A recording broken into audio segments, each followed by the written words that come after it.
Kid Buu, the final villain of Dragon Ball Z. When he appeared, things began to progress very rapidly. I mean, his first move after he was born was to blow up the entire Earth. An act that no villain thus far had managed to accomplish, but he did it. In the original story, they narrowly won. But in this version of the story, things are looking a lot better for the Dragon Team. This is the finale of the Z side of the story of What If Raditz fought Goku at Kame House. If you're new to this channel, part 1 is right above my head, and for all of you, please leave a like, it helps the channel out immensely. In our last part, we saw the tide of battle turn very much in favor of the Dragon Team. We had a very powerful Piccolo, Ultimate Gohan, Goku, and Raditz challenging Kid Buu, and as Kid Buu shot off his planet burst, Piccolo tanked it. But even as Piccolo is struggling to push it back, that still leaves 3 very determined Saiyans ready to take out this new pink threat. Will they be able to do it? Let's find out. Kid Buu saw the 3 Saiyans approaching, but even he was too slow to respond. Gohan reached him first, having unlocked Ultimate and becoming significantly stronger than the other 2. Before Kid Buu could even react, he was being ragdolled around. All the while, Piccolo was giving his all to push back the ball. It was right up against him, and it was singeing his skin, but he kept regenerating as it happened, and slowly but surely, he managed to lift it back up and slowly push it away from him. With a mighty yell, he finally managed to chuck it directly into space. And all the while, Vegeta and the others that had been absorbed by Buu finally came to. 17 grabbed the children and took them back to the lookout, while Vegeta stood there in astonishment. A smile formed on his face as he looked upon the battle. He saw 3 Saiyans handling the situation with ease and was pretty prideful of their accomplishments. And this Gohan, especially, this hybrid Saiyan had become so powerful, it was definitely a new rival in the making. Back at the battle, the 3 Saiyans were wailing on Kid Buu, but they realized that he just kept regenerating. They had to finish this.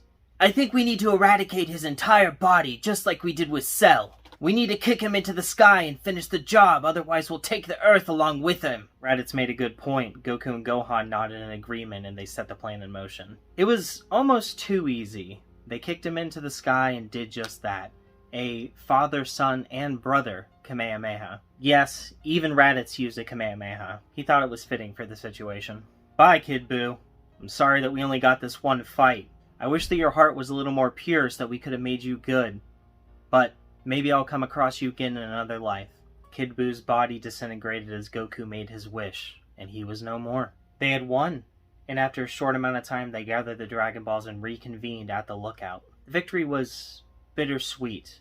They knew that they had won, but at a very close margin. The entire planet Earth was almost eradicated, and they narrowly stopped it. This definitely wasn't something that they should just be celebrating without a second thought. But for now, it was a victory, and it was one that they deserved to celebrate.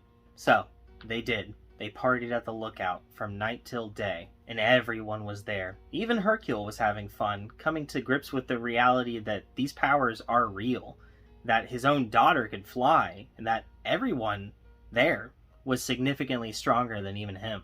He even talked to Nappa a little bit and tried to apologize, but Nappa just embraced him with a hug. "Ah, don't worry about it, buddy. You were right. We needed to do our best, and you lit a fire under my butt that I couldn't ignore. Being turned into chocolate was a little weird, but I'd do it again any day." At another part of the lookout, Krillin was staring uneasily at Raccoon, who was playing with all of the kids. 18 came up to him to see what was wrong. "Well, I don't know how I feel about Raccoon playing with them. He tried to kill Gohan years ago. What if he goes back to his evil ways again?" "I think you're thinking a little too much into this, sweetie. You need to remember, every single one of those kids could kill Raccoon without a second thought. Honestly, if they roughhouse with him a little too much, he might just die now. I think you need to realize that our kids are capable of taking care of themselves. Didn't you once say that you and Goku were just children when you were around saving the world from the Red Ribbon Army years ago?" "Well, yeah, but well, I suppose you're right. But listen, I think that it's about time for me to get back into my training. I've let it go, but Earth might need me again one day. I know I'm just a human, but..." "But nothing, Krillin. Being a human isn't a handicap. You are nothing short of a hero, and never forget that. It's one of the reasons I fell for you." Just as she did when they first encountered each other, she leaned in and gave him a kiss on the cheek, then walked away. Elsewhere at the party, 2 stoic figures stood beside each other. Piccolo and Vegeta were both mulling in the previous events. Eventually, though, Vegeta decided to break the silence. You're usually the quiet one of the group, but this is a new level. What's going on with you, Namekian? Spill it! What do you care, Vegeta? We won. Why don't you go celebrate with everyone else? Believe it or not, I've actually come to respect you as a fighter. Even if you do gain your power through fusion, which I see as a bit of a cheap way out, I do still respect you. So out with it. Tell me what the problem is. Piccolo thought about it for a moment and decided to go ahead and share with Vegeta. That's exactly it. Fusion. I didn't want to fuse with Caracol. Now I can feel his mind inside of me, and not only is it a bit much, but it makes me sad that he's not his own being anymore. It's a little bit different than it was with Nail and with Kame. Kame, he was supposed to be with me. The two of us were meant to be one. But Nail, he was almost dead. There really was no option. He was either going to be gone or part of me. Caracol, though, he was still fully there. He had an opportunity to live a life on his own. Now, he's stuck inside of me, and I can't help but be a little sad about that. Sure, it was the victory that we needed. It was the only way for us to stop Cooler, but at the cost, it's just a bit much. So you're telling me you don't want him to remain a part of you? That you want to split up? Well, yeah, And Piccolo realized, that's right. Spirit Fission.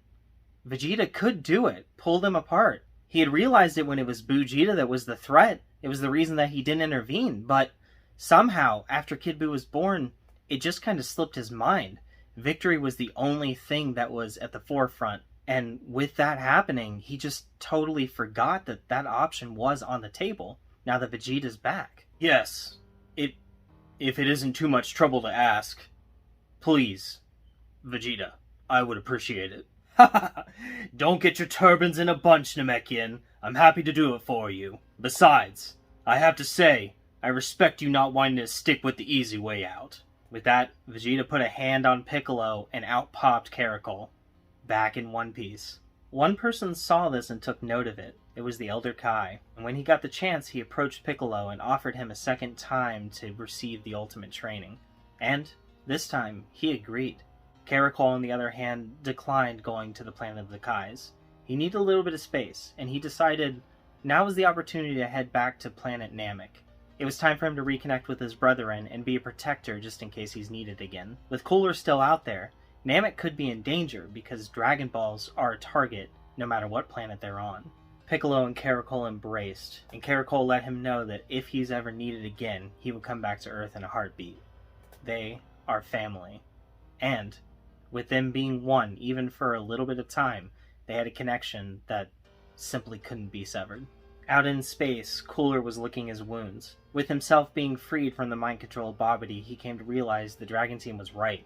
Even though he thought that he was in control, it turned out he was just a pawn in the grand plan the entire time. And realizing this, he still wanted to take the Dragon Team down, but he realized that he needed to go in his own way next time. So, he finally made plans to meet back up with the remnants of the Frieza Force and the Cold Force and rein them in as his own power.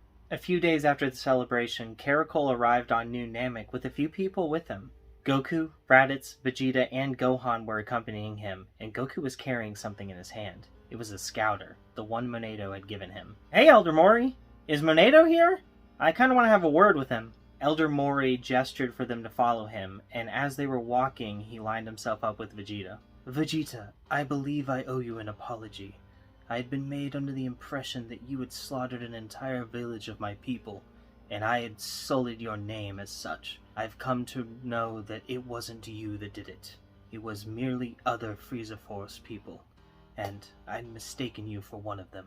No need to worry. Believe me, back then, if I had needed to do it, I would have for the sake of getting a Dragon Ball. So you don't owe me anything, not even an apology. My heart was definitely in that place back then. Nevertheless, I can tell that your heart is not there now, and that is what is important.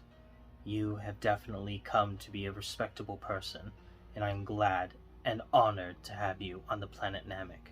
Vegeta gave a nod to Mori and they arrived at Monado's home. Granola and Monado were both there to greet them, but it didn't take long for Monado to realize why they were there. He saw the scouter in Goku's hands. Oh, yes. It's about that time, isn't it? I'm glad to see you're finally ready. And I'm also glad you want to hear it with me present.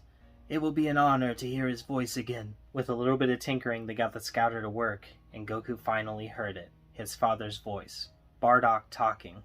The words, they didn't matter so much as what was behind them. At least, not to him. But to Vegeta, well, it did mean a lot as well. Raditz was the only one to tear up, though. The voice of his father was something that he remembered, and he hadn't heard it in decades. It definitely made him emotional. Gohan, he empathized. He had never known Bardock, never even come across him, but he knew in his heart that this was his grandfather speaking, so although it didn't really affect him in particular, he did have a soft spot when he saw Raditz break out. Through these words, Goku learned a lesson about Saiyan pride. He had come to see it a little bit more than in the original series, but never fully came to grips with it. He finally saw all of the speeches that Vegeta always went on with as something of importance, not just something to be dismissed. Meanwhile, Vegeta also started to see Goku's side of things, that Saiyan pride isn't necessarily arrogance. And although he had been learning this lesson through time more than in the original, it was still something for him to gain more knowledge of. He thought to Nappa, Raditz, and Goku and the accomplishments that they had made, how strong they had become, and this was the kind of pride that he should have been focusing on. Not pride in his own personal power, per se, but pride in the Saiyan race as a whole, and what they can do.